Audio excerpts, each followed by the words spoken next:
When we hear the word Bethlehem, our hearts immediately travel to that quiet night where heaven bent down to touch the earth. Bethlehem is more than a geographical location. It is a theological symbol, a prophetic sign, and a spiritual message for our Christian life. Christmas invites us not only to visit Bethlehem with our imagination, but to allow Bethlehem to be born in our hearts. The name Bethlehem literally means house of bread.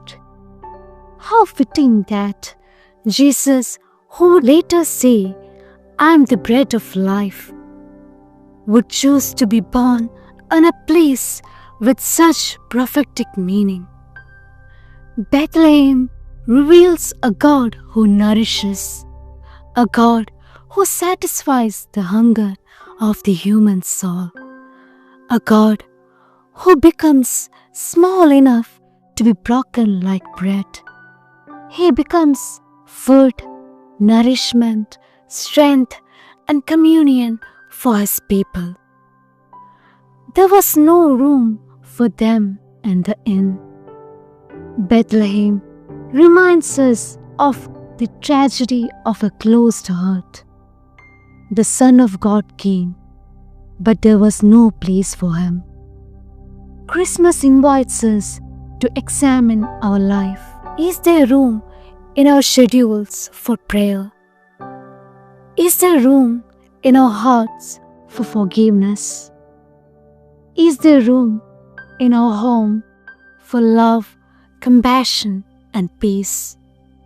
Is there room in our decisions for God's will? The true Bethlehem is the heart that welcomes Christ. Bethlehem teaches us that God comes to the poor, visits the forgotten, comfort the broken, lift up the humble. Christmas calls us to become Bethlehem for others, a place of warmth, welcome, and love for those who feel left out.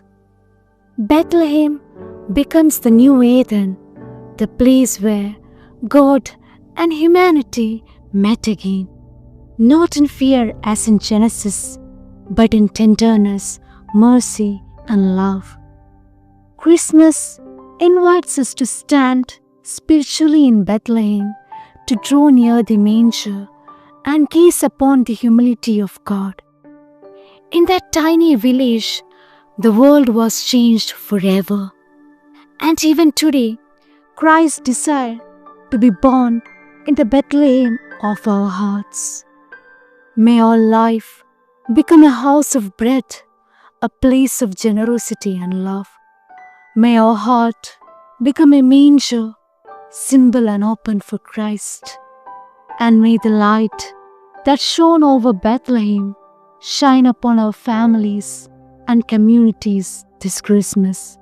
Amen.